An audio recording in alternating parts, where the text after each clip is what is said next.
Good morning बच्चों। आज हम जनन स्वास्थ्य का अध्ययन करेंगे। इसके अंतर्गत जिन टॉपिक की चर्चा होगी उसमें जनन स्वास्थ्य समस्या और कार्य नीतियाँ, जनसंख्या विस्फोट और जन्म नियंत्रण, सगर्भता का चिकित्सीय समापन, यौन संचालित रोग एवं बंध्यता शामिल है। तो आइए हम एक एक करके अध्ययन करते हैं। हम सभी जानते हैं जनन स्वास्थ्य को ही अंग्रेजी में रिप्रोडक्टिव हेल्थ के नाम से जाना जाता है। जनन स्वास्थ्य समस्या एवं कार्य नीतियाँ जो भारत सरकार लागू करती रही है, उसमें सबसे प्रमुख जो है वो परिवार नियोजन है, जिसकी शुरुआत 1951 में हुई थी।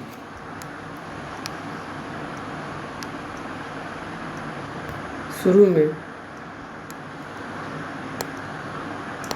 हमारा लक्ष्य हम दो हमारे दो के सिद्धांत पर आधारित थे, लेकिन जैसे जैसे शिक्षा बढ़ती गई, शिक्षित व्यक्ति ने हम दो हमारे दो के बजाय हम दो हमारे एक को ज़्यादा महत्व देने लगे, क्योंकि उन्हें लगा कि सीमित साधन में जनसंख्या की अत्यधिक वृद्धि बच्चों के समुचित विकास को प्रभावित कर सकती है। इसी कड़ी में जो जन्म नियंत्रण के रूप में उपयोग आया वह गर्भ निरोधक कहलाया, जिसे प्रायः माँ सेवन करती थी ताकि अनैच्छिक गर्भ से छुटकारा पाया जा सके।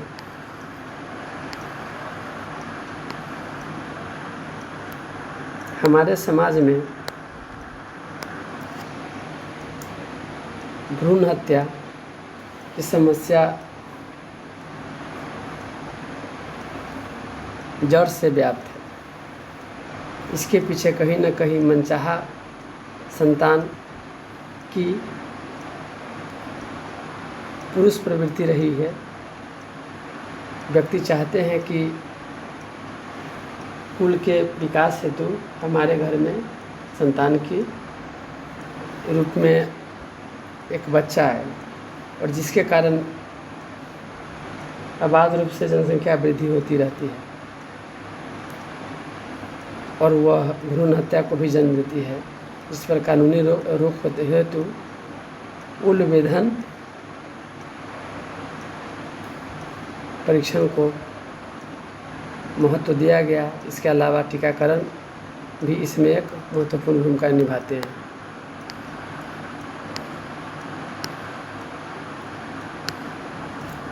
ऐसे स्टेप्स प्रायः यौन संचालित रोग से भी हमारी सुरक्षा करता है।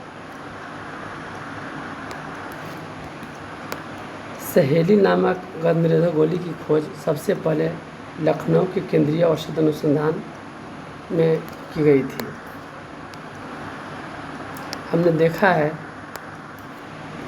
कि यौन संबंधित मामले के बारे में बेहतर जागरूकता, अधिकाधिक संख्या में चिकित्सा सहायता प्राप्त, प्रसव एवं बेहतर प्रसवोत्तर देखभाल से मातृ और शिशु मृत्यु दर में गिरावट आई है और लघु परिवार वाले जोड़ों की संख्या बढ़ी भी है। जनसंख्या स्थायीकरण और जन नियंत्रण के अंतर्गत हम यह अध्ययन करेंगे कि कैसे आज़ादी के दौरान हमारे देश की जनसंख्या 40 करोड़ थी, जो बढ़ करके विश्व में सर्वाधिक 1.5 करोड़ के आसपास हो चुकी है।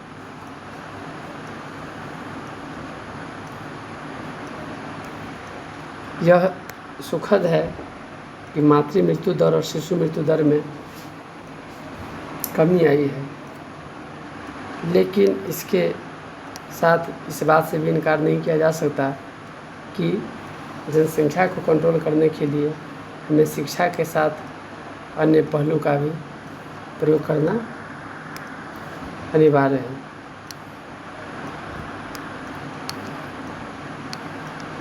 जैसा कि मैंने अभी थोड़ी देर पहले बताया था कि पहले हम जो हमारे दो के नारा सभी व्यक्ति अपनाते थे, जो वर्तमान में शिक्षा के साथ हम दो हमारा एक का नारा बन चुका है। प्रायः जन्म पर नियंत्रण करने के लिए, दूसरे शब्दों में जनसंख्या नियंत्रण को कंट्रोल करने एवं परिवार नियोजन को बढ़ावा देने के लिए प्राकृतिक और मानव निर्मित विधियाँ अपनाया जाता है। जैसे प्राकृतिक बैरियर कॉपर ट्यूब मुँह से लेने से योग्य गर्भ निरोधक टीका रूप में अंतरोपण और सरल क्रियात्मक चिकित्सा है। अब हम यहाँ पर प्राकृतिक विधियाँ के बारे में पढ़ेंगे। इसके अंतर्गत आवधिक समय संयम होता है। आवधिक माने अवधि में जो संयम बरता जाए, जैसे कि माहवारी चक्र के 10वें से 11वें दिन के बीच में यदि मैथुन से बचे, जिस दौरान अंडोत्सर्जन की प्रक्रिया अपेक्षित अवधि मानते हैं, तो ऐसे समय में सहवास से बच करके हम प्राकृतिक रूप से निषेचन को रोक सकते हैं और अंततः गर्भ निरोधक के प्राकृतिक विधि के तौर पर एक कारगर कदम साबित होता है।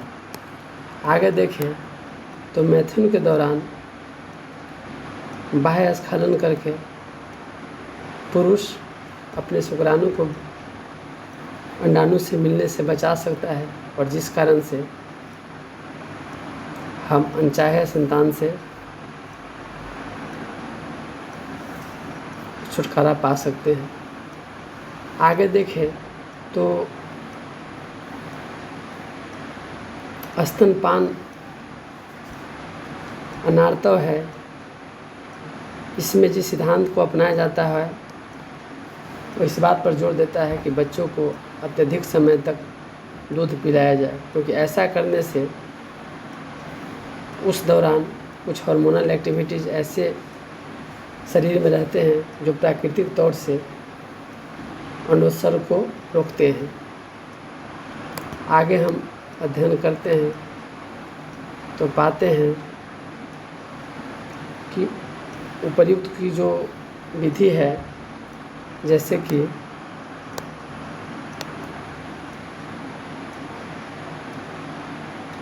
गर्भधारण के अवसर लगभग शून्य होते हैं। कब तक? जब भी 4-6 माह की होती है। यह विधि प्रसव के बाद ज़्यादा से ज़्यादा 6 महीने के अवधि तक ही कारगर मानी जाती है,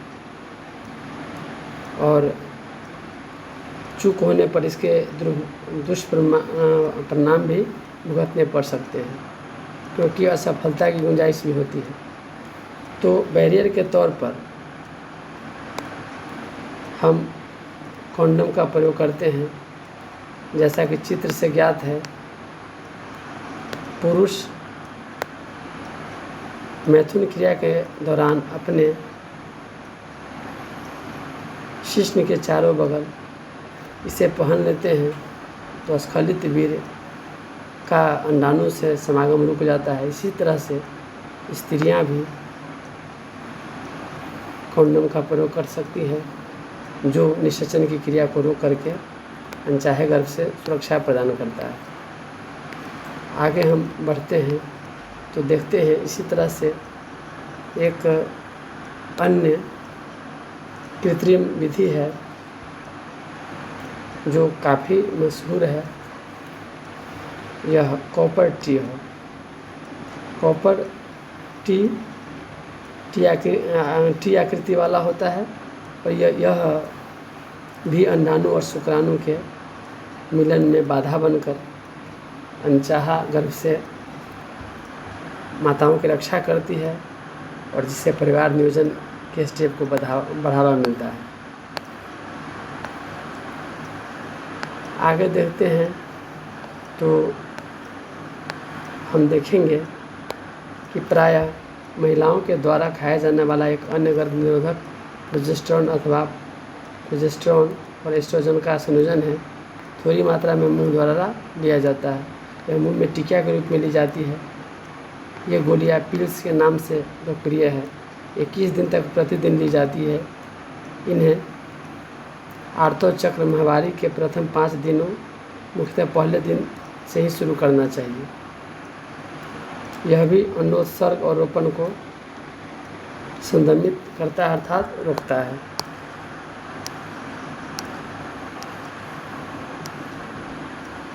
अब आगे हम ये देखते हैं कि गर्भ निरोधक गोलियां कितनी अवधि तक के लिए प्रभावशाली होती है। तो मैथुन के 72 घंटे तक प्रोजेस्टेरोन और प्रोजेस्टेरोन एस्ट्रोजन संयोजन का प्रयोग इसके तहत किया जा सकता है। इसके बाद की अवधि में प्रायः कारगर साबित नहीं हो सकता है और लापरवाही जो है वह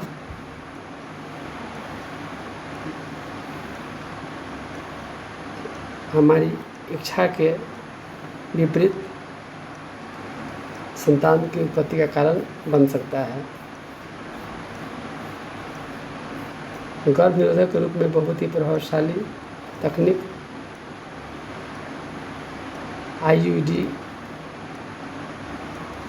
को बताया गया है और इससे बलात्कार या समान लापरवाही पूर्ण असुरक्षित यौन संबंध के कारण होने वाली संभावित संगरफता से बचने के लिए लिया जा सकता है।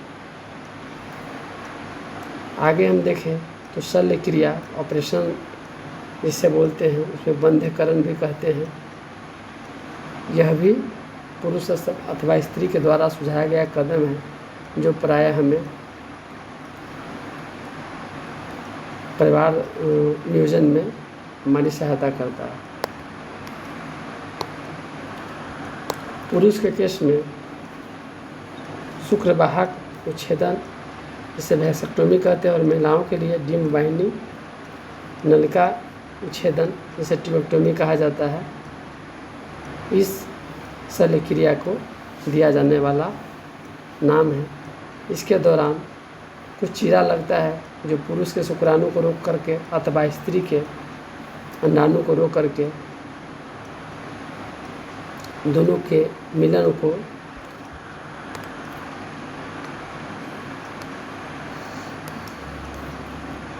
बाधा स्वरूप बनकर परिवार नियोजन में एक भूमिका निभाता है। यहाँ जैसा चित्र में देखते हैं तो हम यह पाते हैं कि शुक्राणु का जो वाहिका है अर्थात शुक्र वाहिका, यहाँ पर हम काट करके उसको बांध देते हैं। इस उच्छेदन में यहाँ से निकलने वाला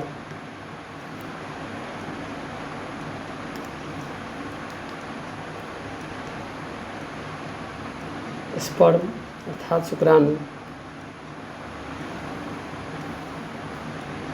शिश्न तक नहीं पहुँच पाता और यह एक बैरियर का काम करता है।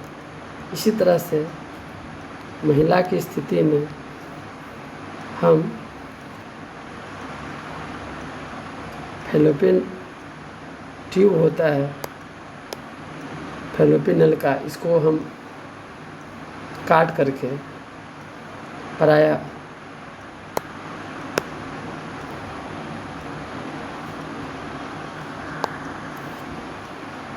अंडाणु का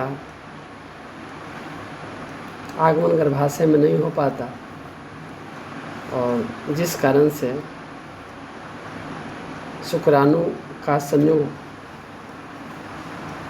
संभव नहीं हो पाता और यह एक परिवार नियोजन में स्टेप की भांति प्रयुक्त होता है।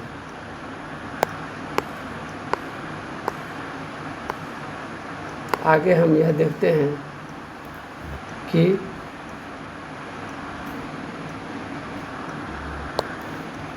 सगर्भता का चिकित्सीय समापन कहाँ तक अलाउड है।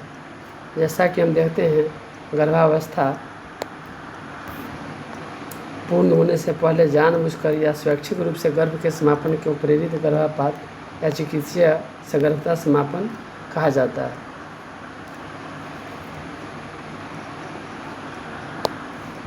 सगर्भता की पहली तिमाही में अर्थात सगर्भता के 12 सप्ताह तक की अवधि में कराया जाने वाला चिकित्सीय सगर्भता समापन अपेक्षाकृत काफ़ी सुरक्षित माना जाता है। इसके बाद जच्चा बच्चा को ज़्यादा खतरा रहता है और परेशानी का भी कारण बन सकता है। अधिकतर MTP गैर कानूनी रूप से अकुशल निम्न हकीम से कराए जाते हैं, जो न केवल असुरक्षित होते हैं बल्कि जानलेवा भी साबित होते हैं।